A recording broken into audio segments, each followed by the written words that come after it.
The Kenya Farm Report is a co-production between GBS TV and the Mitahatan Educational and Development Fund.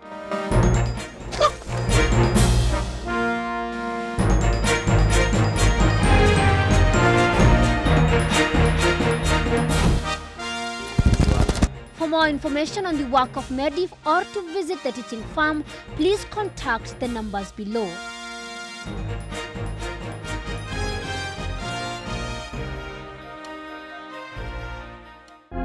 Amiron Kenya, a leading agricultural firm, is changing youth perceptions towards agribusiness, reducing the average age of Kenyan farmers from the traditional 60 to a young 25. You may ask how? Creating a tailor-made, easy-to-use youthful farming kit, the Amiron Farmers Kit, AFK. A holistic approach to modern agribusiness based on Amiron's 3 pillars to a successful and sustainable agribusiness venture: knowledge, know-how, and high-quality inputs. Join the AFK youth and their hashtag Farming is Cool on our Twitter handle at Amiron_Kenya, Facebook Amiron Kenya Limited, or visit our website on www.amironkenya.com. Kiambu County is geared towards food security and improved livelihoods for all. We are empowering farmers in improved technologies for horticulture through greenhouse farming. We believe that this can create employment for the youth and smallholder farmers. In addition, we are expanding the fisheries industry in Kiambu through the construction of fish ponds using acceptable fish liners and monosex fingerlings. We are currently introducing aquaponics for integrated fish and crop farming. The county is committed to agriculture and bettering the lives of the people in our community.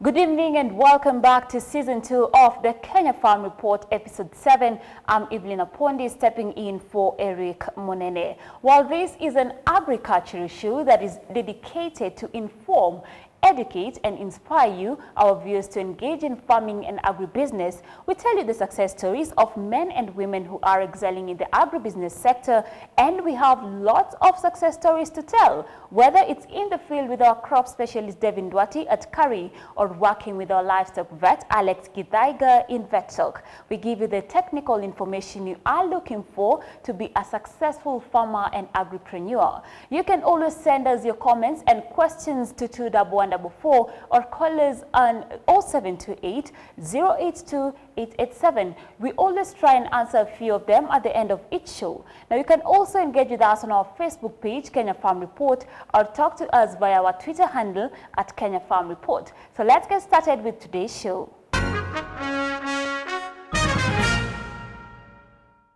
Now, as always, we begin by highlighting the agriculture news that has been trending in the sector.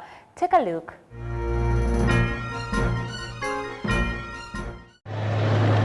The United Nations Food and Agriculture Organization FAO said Wednesday the escalation of conflict in Yemen means some 11 million people there are severely food insecure and millions more are at risk of not meeting their basic food needs. Some 10.6 million Yemenis are now severely food insecure, of which 4.8 million are facing emergency conditions. Around 850 children are acutely malnourished, Shukri Ahmed, FAO's senior economist, said. The escalation of conflict actually came at a very bad time for Yemen and the population of Yemen particularly. Already there was the deterioration of livelihoods for some time, and now this is coming at a time when the people are already weak and a lot of people are actually depending on humanitarian assistance. According to the organization's latest assessment, increasing conflict in nearly all major towns across the country is disrupting markets and trade, driving up local food prices and hampering agricultural production. So it is a situation where the country, which is the poorest country in the Arab region, where the income levels are deteriorating for the last several years, oil production has been affected. The whole macroeconomic situation of the country has been affected. More than half of Yemen's population, some 16 million out of a total of 26 million, is in need of some form of humanitarian aid and has no access to safe water.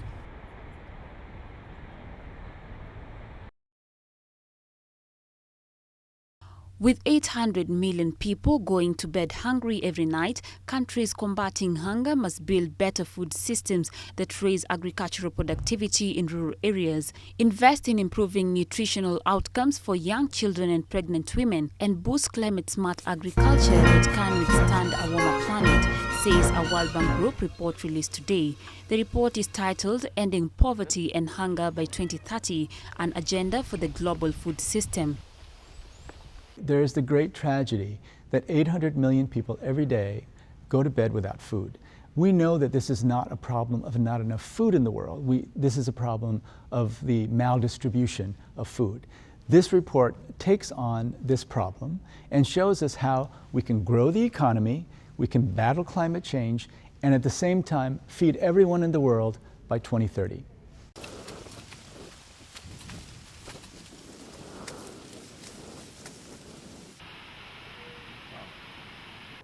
Now, in the Youth in Action segment, fish farming offers a great opportunity for smallholder farmers, especially when incorporating aquaponics technology into your business. Well, aquafarming is the farming of aquatic organisms such as fish. Now, this type of farming is akin to farming. Today, we visit Kanunga Farm, where they are breeding tilapia and catfish and processing their own feeds for their use and for sale to other farmers. Our youth reporter, Haba Thanare, met with John Juguna to tell us his story.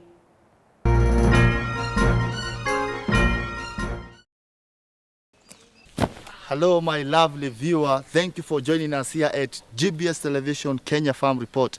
Fish industry have been associated with the people who either are surrounded by lakes or rivers.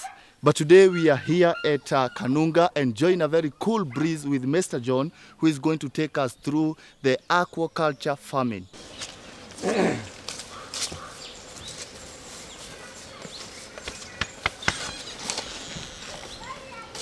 Yes, Robert, now this is the hatchery setup. Okay.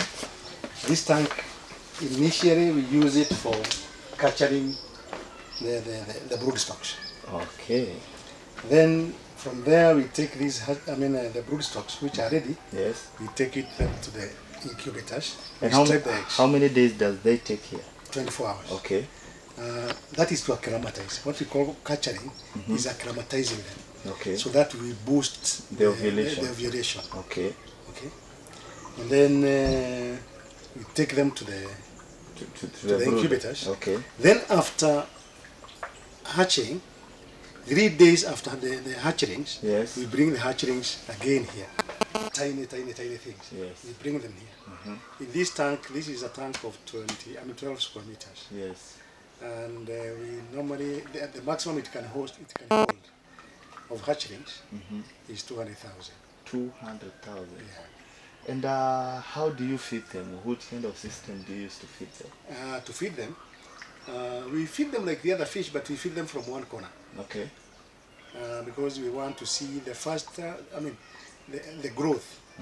The growth. When you are feeding them from one corner, you are interacting with them. You see the growth. Okay. Because catfish, they are carnivorous. So you have to see the first growing. We call them shooters. Yes. And then you remove them first. And then we have nets like this. Okay. These nets, yes, they are used to separate them, the big ones and the small ones. Yeah. Inside here, we put them as to minimize cannibalism. Oh. We use them as to do what we call penning. We do pen this. We do segment.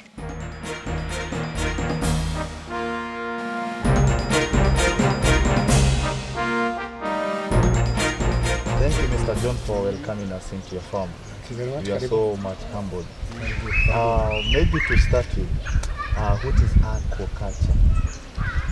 Aquaculture simply means fish farming in dry land. Oh, fish farming in dry land. In dry land. Okay. That's what aquaculture means. Oh, that is what. Okay. And maybe, as I can see, you have a different kind of methods of fish farming, yeah? Yeah. Which is the favorable area of doing the fish farming? Fish farming, or rather when it comes to aquaculture, we have to understand the base is water. Okay. Secondary is the temperature, meaning the climate itself. Yeah. What we grow here is warm water. Okay. And among the water fish, bone fish, is catfish, which we specialize on simply because it grows bigger and faster. Oh, so we can say here in this region, catfish is the best. Catfish is the best, Ah. if I am to advise any other farmer. Okay. But I don't want to lose this. Tilapia is the most commonly known fish. Okay. So majority of the people, when they talk of fish, they talk of tilapia, Okay. simply because they are not exposed to Any much of other fish. kind of fish. But since I started, and now I have quite a good base of customers. And how long have you been doing the aquaculture farming? Aquaculture, I've been doing it for 5 years, but I can talk of 3 years as a business. 3 years as a business. And what are the kind of challenges do you face when you're doing your business? In business, first of all, is skilled manpower. Okay. That is how we face it. The challenges, first and foremost, was in this region, not many people who knows fish. Exactly. These were the initial challenges. Okay. Present challenges are the markets. The market. And the challenge, the market challenge is simply because of capacity.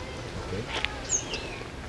Because over time, I think we have done what we call more marketing than production. Than the production. Exactly. So we get more orders Yeah. than we can supply. Oh.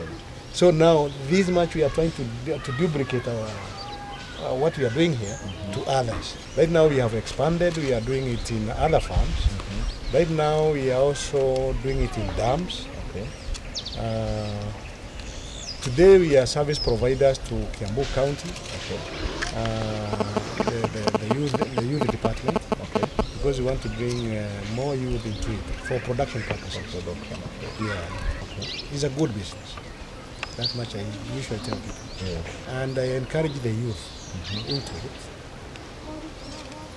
I can say when I'm saying that a service provider to the county government, those who want to be in this business, if they approach for funding, Yes. they approach the county for funding, they will definitely get the funding out of our region. Okay. And the capital layout, if you start with one pond or one tank, depending on the system you want, it's something in between 150 to 200,000.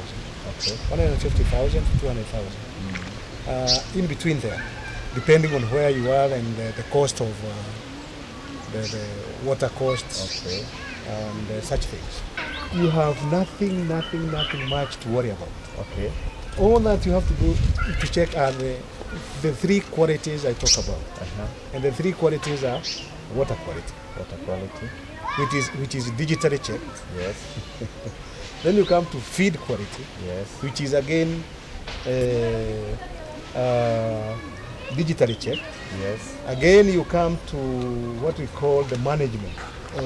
When you want to sample them, you sample them. And how many times do you feed them? We feed from when they are 2 months old. Yes. From when they are young, between 0 and 2 months, we feed them thrice. Okay. Oh, thank you so much for having us in your farm, and you're so much humbled.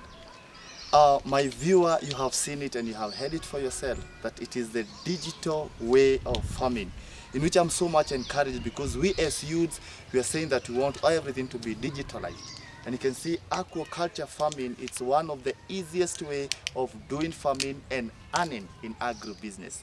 Reporting for GBS Television, this is Herbert Tanare. See you next time. Goodbye. Amiron Kenya, a leading agricultural firm, is changing youth perceptions towards agribusiness, reducing the average age of Kenyan farmers from the traditional 60 to a young 25. You may ask how? Creating a tailor-made, easy-to-use youthful farming kit, the Amiran Farmers Kit, AFK. A holistic approach to modern agribusiness based on Amiran's 3 pillars to a successful and sustainable agribusiness venture: knowledge, know-how, and high-quality inputs. Join the AFK youth and their hashtag Farming is Cool on our Twitter handle at Amiran_Kenya, Facebook Amiran Kenya Limited, or visit our website on www.amirankenya.com. Now in our segment Vet Talk, with correct breeding and feeding programs, pig farming offers farmers opportunities for meat sales as well as sales of quality breeding stock. However, pests and diseases has disturbed farmers since farming began. Our vet Alex Gidaiga has visited John Farm Packaging Limited in Thika to highlight and tackle some of the pigs' training diseases and pests as he takes the farm manager Mr. Baraza through.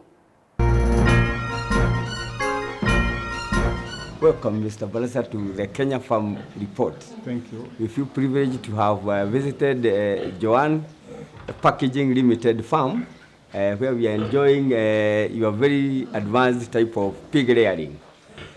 What are the challenges that you face, especially in the disease area? We have the scouring, deworming, pneumonia that affects our pigs in most cases. The diseases here are scouring that affects young pigs, and it's easy to manage when you create a clean environment, and when the disease strikes, there are always some antibiotics, either oral or injectable, that could be used in preventing such kind of diarrheas. He mentions about the other disease of pneumonia that affects pigs, especially if they are reared in very cold areas, and that means we have to heat up the areas that the pigs are being reared in case it's very cold. There are diseases maybe which have never arrived here or happened here, but maybe one day it might happen to come. If you can tell us, the diseases like FMT, foot and mouth disease, pigs, swine fever, what are the preventive measures? That's a very good question. Most of those diseases are viral, and they are really difficult to treat. And the best method is to go preventive. I have noticed at the gate you have a foot bath. That is one of the starting point whereby the control of diseases starts. The other thing would be controlling of the human traffic in the farms, and especially when there is an outbreak. It's very important that when there is an outbreak, even if it means stopping of visitors, literally, I think that will be a big plus towards the control of such diseases. Otherwise, they are difficult to treat. And most of the times, the farmer ends up losing a very big percentage of the flock. There are several methods of selecting breeders. The length, teeth from 14 and above, up to 18 or 20. That is the way we do. That is a very important aspect in trying to choose the type of the breed that you want to rear as a farmer. It is important to learn from this farm that the breeds that we have here, especially the one known as the Duloc, is going up to 18 teeth. Of course. That shows us that the piglets born will each have a teeth to suckle. We have pigs that may end up giving birth to so many piglets, yet the mother has maybe about 10 teeth.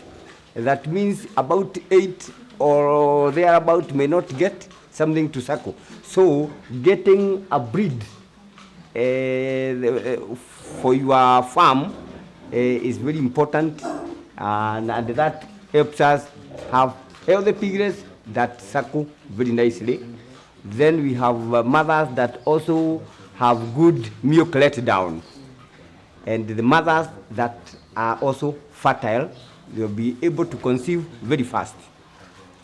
I can notice like your piglets are a bit small in size. At what age do you do the weaning? We win our pigs at the age of 35, and that one gives us about 3 times farrowing per year.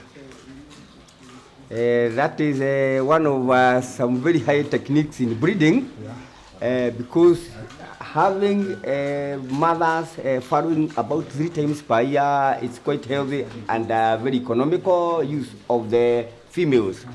Otherwise, in most of the farms, we find suckling taking place up to 2 months, and that now reduces the farrowing time to only about twice per year. I can also notice the pens have been built in a very standardized manner.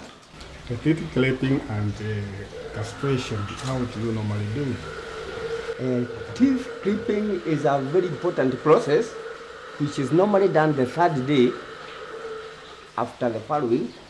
We do clipping of the teeth so that we don't have the piglets cutting off the mother's teeth. That now makes it suckle its piglets comfortably. The other area of management is male castration. This is normally done the 2nd to 3rd week. It's important because we'll have done away with the males that we may not intend to use as a breeding stock. In case you are using your own boar, then that now means you can castrate all the males that have been brought up here. But now that you told me that you also do selling of breeding stock to other farmers, it's good that you choose the fast-growing males, so that by the time they are at the age of 2 to 3 weeks, you only be selling out what is the very best as your males to other farmers. For a male boar, what consideration do you take to make it good, to see as a good boar? First of all, a good boar is genetically, it gets its genes from the parent stock. But after farrowing, like you may notice, you have piglets that even if they were born by the same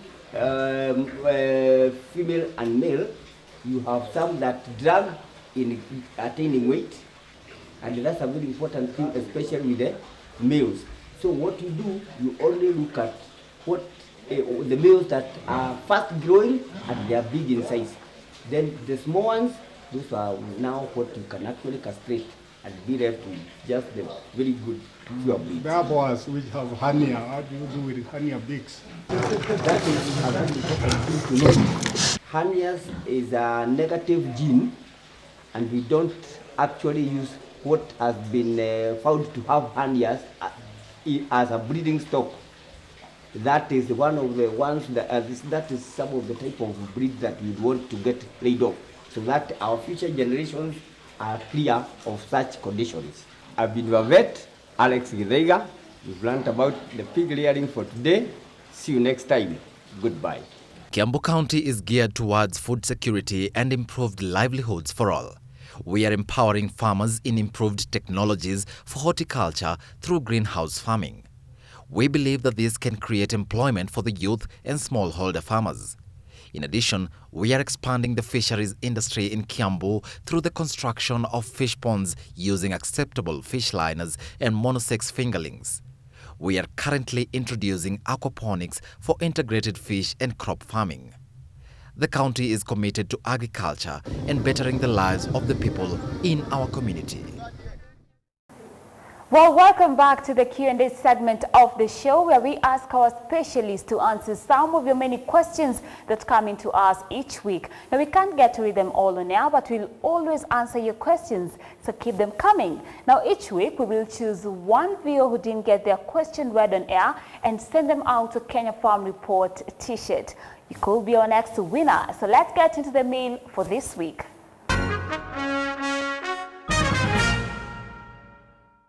Well, our first question comes from Kuria Thuo, and he's asking, I have started breeding guinea fowls. Are they healthy? Are they as susceptible to typical poultry illnesses as broiler and layers?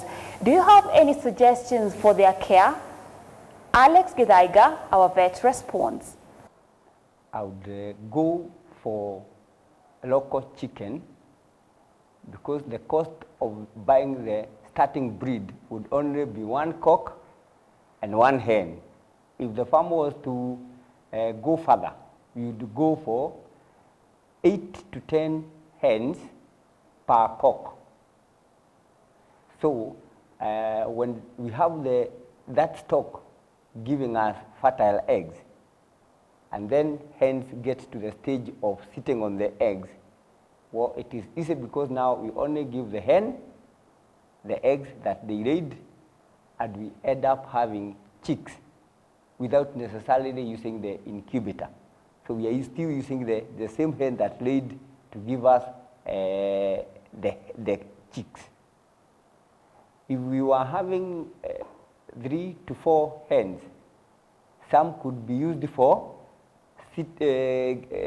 worms for the chicks, while the others can actually be given a second round of sitting on the eggs, so that we can have 2 continuous hatching programs from one hen before it is left to go free. That means we have we can get a big flock within a very short time, within days actually. That is about a span of about 42 days. We already have a big flock that one now can lay commercially. Well, our second question comes from Omondi, and the question goes, I have a small poultry flock. Terere, also known as Amirand, is a high-protein grain and easy to grow. Can it be used as an alternative feed to broiler starter? If not, what % can be blended with standard feeds as the poultry grows with starter, grower, and layer? Alex Gidaiga responds. Oh, yes, Amaranth is has a very wide range of nutrition, but it can only be used as a supplement, since there are very many other components that are found in the commercial feeds that may not necessarily be filled. That gap may not necessarily be filled by the amaranth, but amaranth is quite rich in very many minerals, vitamins, and amino acids. Well, thank you all of you who sent in questions. Now, each week, we will choose one viewer whose question could not be read on air. Now, the winner this week of the Kenya Farm Report t-shirt is Joseph Mwai from Githunguri in Kiambu County. Congratulations, and we'll be sending you out your KFR t-shirt this week. Now, this brings us to the end of this week's show, but remember that you can always send us your comments or questions on 21144 or call us on 0728 082 887 or engage with us on our Facebook page, Kenya Farm Report, or talk to us via our Twitter handle at Kenya Farm Report. Goodbye. Until next week, may God bless you.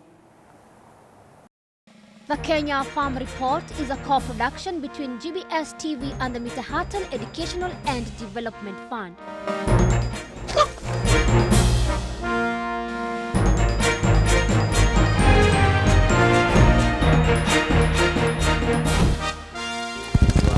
For more information on the work of MEDIF or to visit the teaching farm, please contact the numbers below.